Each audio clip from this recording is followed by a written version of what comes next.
Assalamualaikum warahmatullahi wabarakatuh. Pada praktikum kali ini, Ibu akan menjelaskan tentang sensitivity test bakteri terhadap antibiotik.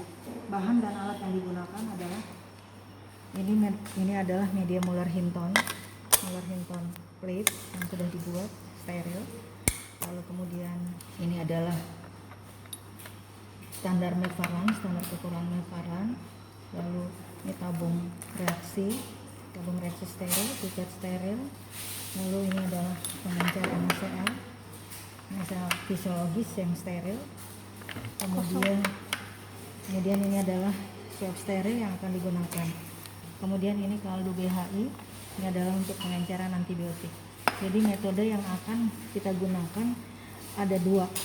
Yang pertama adalah metode dilusi, kemudian yang kedua adalah metode difusi. Yang akan Ibu pekerjakan terlebih dahulu adalah metode difusi. Pertama kali kita harus menyiapkan standar kekeruhan standar Mevaran 0,5. Ini sudah kita buat.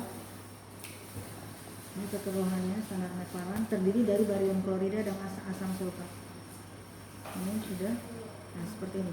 Jadi kekeruhannya seperti ini. Kemudian kita buat suspensi bakterinya. Suspensi bakterinya ini adalah Staphylococcus aureus.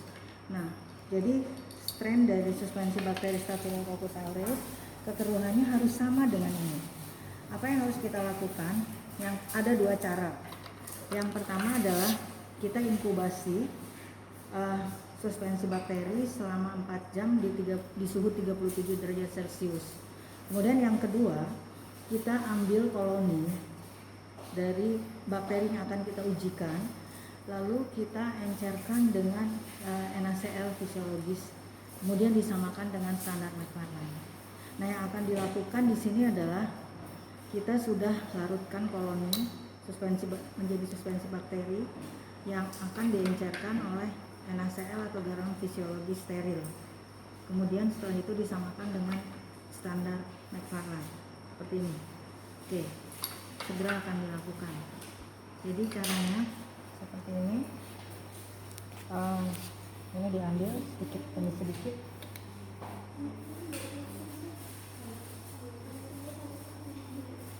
Kemudian kita mendiamkan, lalu kita setiap kali ingin menyamakan dengan standar Mevaran harus sama kekeruhannya seperti ini ya, seperti ini ya. Nah, ini kalau mau dilihat ini sudah sama, ini kekeruhan ya, bukan warna tapi kekeruhan. Ini sudah sama, jadi standar Mevaran atau kekeruhannya sama dengan standar Mevaran 0,5. Oke, ini sudah sama, maka segera akan kita siapkan. Jadi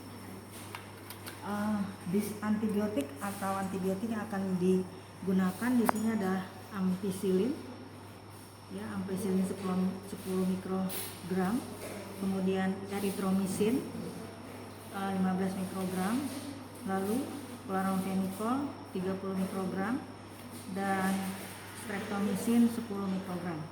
Jadi 4 dis antibiotik yang akan digunakan ya.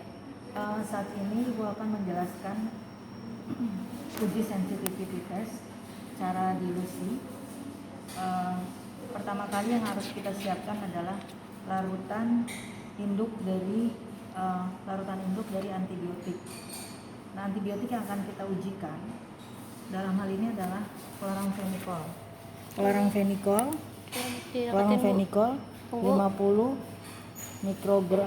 mikrogram. Kita timbang, lalu ditambahkan pelarut, karena dari masing-masing antibiotik pelarutnya berbeda-beda. Kemudian ditambahkan pelarutnya sejumlah 50 ml, sehingga ini menjadi larutan obat yang kadarnya 1000 mikrogram. Nah, 1000 mikrogram lalu dipipet 2 ml. Ini jadinya. Ini adalah larutan induk dari larutan antibiotik chloramphenicol. Kemudian selanjutnya dari larutan induk kita akan menggunakan larutan kerja. Bagaimana caranya? Pertama, dari larutan induk kita pipet 2 ml, lalu kita tambahkan kaldu BHI sebanyak 8 ml sehingga konsentrasinya menjadi 200 mikrogram.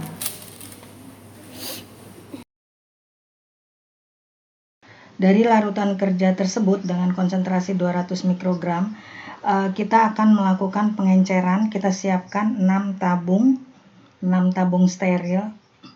Bisa dilihat pada tabel ya, dari tiap tabung kemudian kita beri tanda tabung 1 sampai tabung 6, di mana tabung pertama larutan kerja 200 mikrogram kita pipet 1 ml, kemudian kita pipet 1 ml kaldu sehingga kadarnya menjadi 100 mikrogram per mililiter.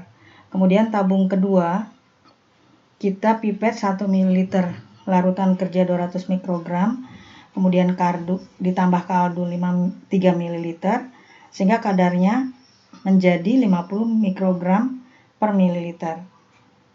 Kemudian tabung ketiga kita pipet 0,5 ml larutan kerja 200 mikrogram per mililiter, kemudian kaldu 4,5 ml sehingga kadarnya menjadi 20 mikrogram per mililiter. Tabung keempat kita pipet 0,5 ml larutan kerja 200 mikrogram per mililiter ditambah kaldu 9,5 ml sehingga kadarnya menjadi 10 mikrogram per mililiter. Tabung kelima kita pipet 0,1 larutan kerja 200 mikrogram per mililiter ditambah kaldu 3,9 ml sehingga kadarnya menjadi 5 mikrogram per mililiter.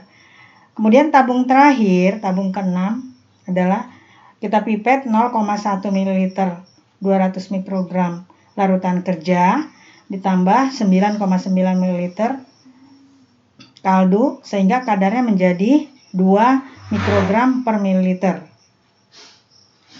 Lalu dari masing-masing tabung pengenceran 1 ml dipindahkan ke dalam tabung steril kosong dan diberi tanda. Tandanya yaitu tabung 1 sampai tabung ke-6. Kemudian dari masing-masing tabung tersebut dipipet 1 ml suspensi bakteri yang telah disiapkan dan sudah disamakan kekeruhannya dengan standar McFarland. Kemudian setelah kita buat seri pengenceran, kita siapkan juga 2 tabung steril. 1 tabung diberi tanda kontrol positif berisi suspensi bakteri yang sudah kita samakan dengan standar McFarland sejumlah 2 ml. Kemudian tabung yang satunya kita beri tanda kontrol negatif berisi larutan antibiotik yang kita ujikan, yang sudah kita encerkan sejumlah 2 ml untuk sebagai pembanding.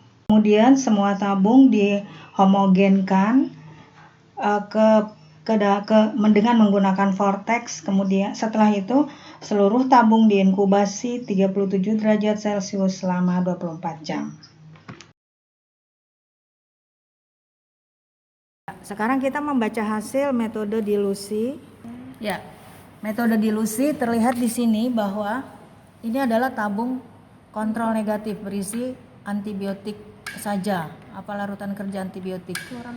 Ya, chloramphenicol. Harusnya dia jernih. Maka benar jernih, artinya pekerjaan kita benar. Kemudian kita lihat lagi kontrol positif. Kontrol positif ini terlihat keruh. Kontrol positif berisi suspensi bakteri dari Staphylococcus aureus saja. Artinya dari kontrol positif dan kontrol negatif pekerjaan kita sudah benar. Ya. Sekarang kita perhatikan di sini urutannya tabung 1 nih kita membacanya dari kiri ke kanan. Jadi ini adalah 100 mikrogram, 50 mikrogram, 20, 10, 5 dan 2. Nah, kemudian semakin ke kanan dosisnya semakin kecil. Yang akan kita lihat metode dilusi ini adalah kekeruhannya dan nilai MIC dan MBC-nya yang akan kita lihat. MIC adalah minimal inhibition concentration, di mana cirinya adalah ketika agak keruh. Nah, kemudian kalau MBC minimal bactericid concentration dengan cirinya jernih. Mari kita lihat. Pada pengenceran yang atau dosis yang terendah, dia memberikan kekeruhan. Perhatikan, dengan tingkat kekeruhan, gradasi kekeruhan yang gradasi tingkat kekeruhan yang semakin tinggi dosis maka semakin jernih. Nah, tapi perhatikan di sini ini dengan di tabung ketiga 20 mikrogram ini masih lebih keruh dibandingkan dengan yang di tabung kedua, ya. Nah, kemudian tabung kedua bandingkan dengan di tabung ke-1. Jadi gini, cara membacanya adalah kita selalu menurunkan satu tingkat di atas, di bawahnya untuk kita bisa menentukan yang mana MIC, yang mana MBC. Perhatikan, kalau di tabung pertama itu jernih, ini sama ya dengan kontrol negatif, jernih. Lalu di tabung kedua agak keruh. Ya. Kemudian di tabung ketiga keruh. Tabung keempat keruh, kemudian tabung kelima dan keenam lebih keruh. Ya, jadi perhatikan semua tingkat kekeruhannya sehingga dapat kita simpulkan bahwa MIC berada pada tabung kedua dengan konsentrasi 50 mikrogram. Lalu MBC ini pada konsentrasi pada tabung pertama atau konsentrasi 100 mikrogram. Sehingga kita menuliskan pada lembar kerja. Nah, jadi ini kan kita isi dulu. Ya, kita isi terlebih dahulu tabung 1 dosisnya di sini 100 mikrogram ya. 100 mikrogram. Lalu tabung 2 50 mikrogram. Tabung 3 20 mikrogram. Iya. Begitu selanjutnya. Dan tabung ke-6 20 mikrogram. Ya, kita lihat. MBC pada pengenceran keberapa? Pada tabung. Pengenceran tabung. Iya. Pada tabung pertama dosis atau kadarnya 100 mikrogram tadi, ingat ya. Kemudian MBC pada tabung kedua dosis atau kadarnya 50 mikrogram. Nah, seperti itu. Jadi cara menuliskannya begitu. Sehingga kesimpulannya kloramfenikol mampu membunuh bakteri Staphylococcus aureus pada dosis atau kadar 100 mikrogram. Nah, seperti itu. Lalu saran, sebaiknya penyakit infeksi yang disebabkan oleh Staphylococcus diberikan antibiotik kloramfenikol dengan dosis 100 mikrogram.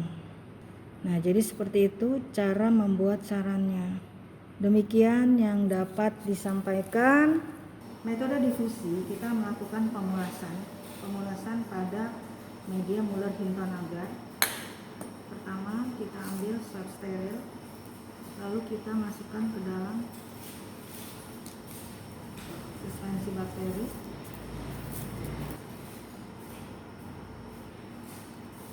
Seperti ini.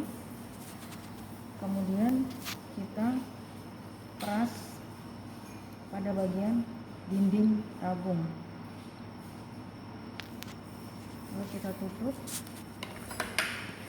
dan kita mulai memulas.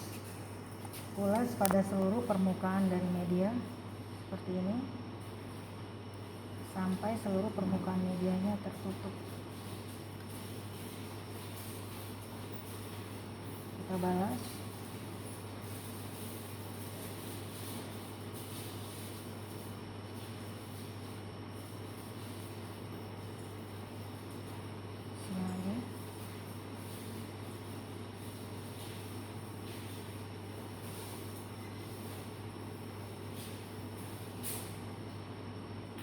lagi supaya seluruh permukaan tertutup oleh ulasan dari strain bakteri yang akan kita ujikan. Terakhir kita buat ini. Lalu kita tutup. Yang ini kita singkirkan swabnya. Lalu kita biarkan beberapa saat untuk memberi kesempatan terjadinya penyerapan. Kemudian kita ambil pinset yang sudah disterilkan.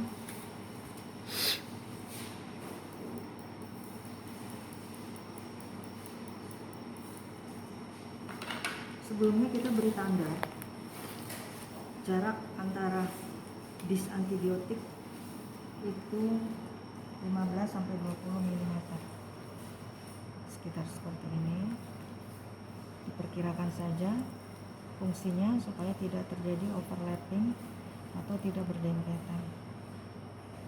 Nah, bisa seperti itu.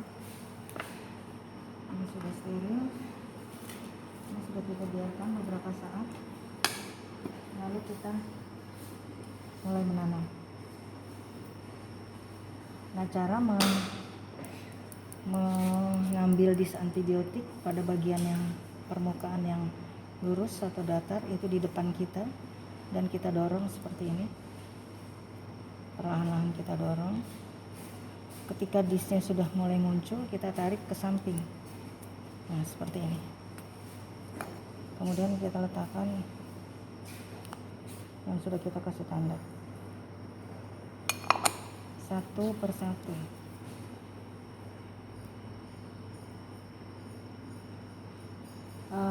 Untuk supaya tidak mencegah terjadinya kontaminan ketika kita sedang bekerja, sebaiknya lampu tetap berada di depan kita.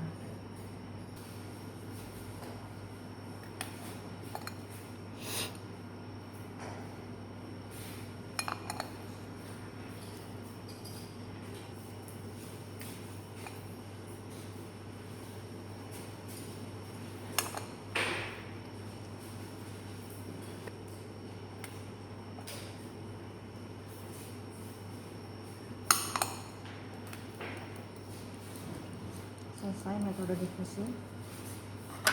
Kemudian ini kita biarkan, lalu kita inkubasi 37 derajat. Kita inkubasi suhu 37 derajat.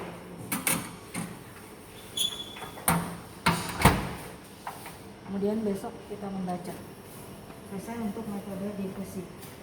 Hari ini kita akan membaca hasil uji sensitivity test atau resistensi test metode difusi. Nah, setelah kita pulas pada kemarin, nampak terlihat ada zona jernih dari masing-masing antibiotik yang kita ujikan.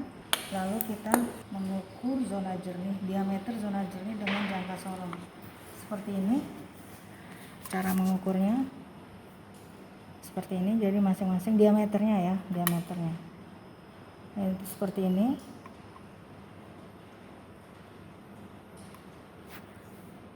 Diameter zona hambatnya.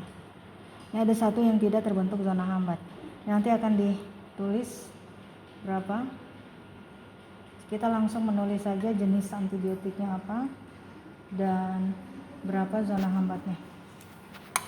Ya. Oke, baik. Sekarang kita akan mengukur zona hambatnya dari masing-masing antibiotik yang kita ujikan. Pertama kali adalah streptomycin 10 mikrogram. Ini seperti ini, kita ukur dengan jangka sorong. Hasilnya adalah di sini terbentuk senti. Jadi kalau di sini kita satuannya milimeter, maka itu 2 jadi 20. 20 kemudian kita lihat garis yang bersinggungan atau yang berdempetan langsung. Jadi berapa? Oke. 20, berapa? 20, garisnya 20,04 ya?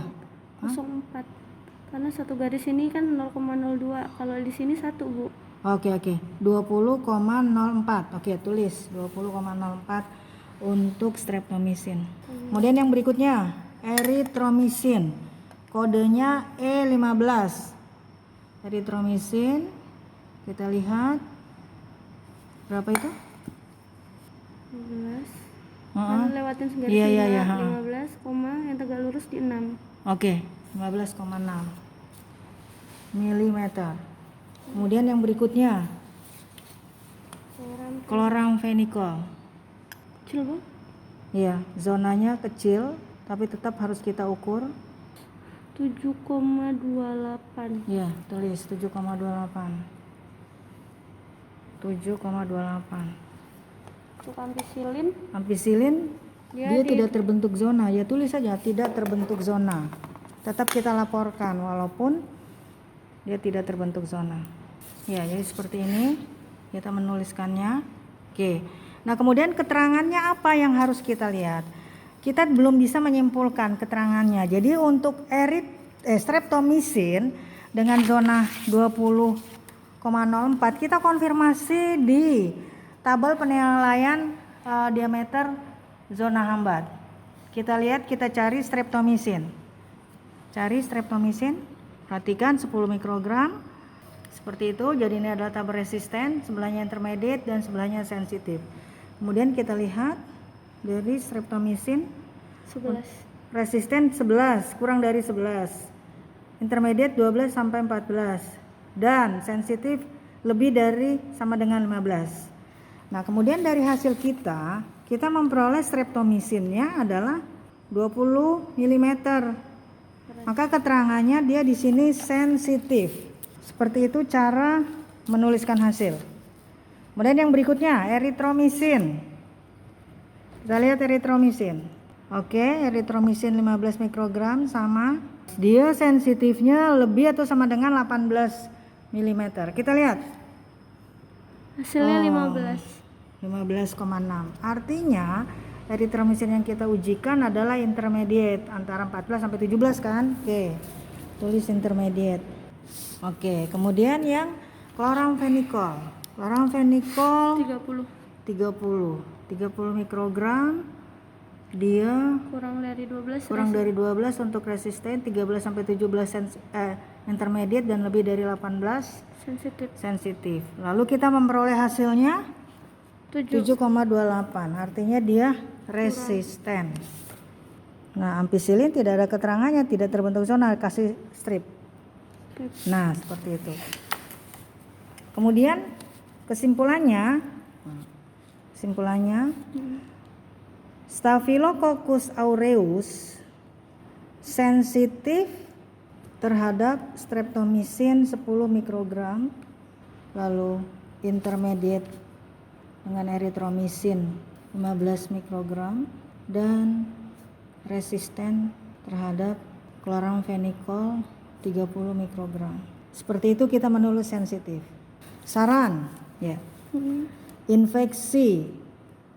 Infeksi yang disebabkan oleh Staphylococcus aureus sebaiknya diberikan antibiotik streptomisin 10 mikrogram.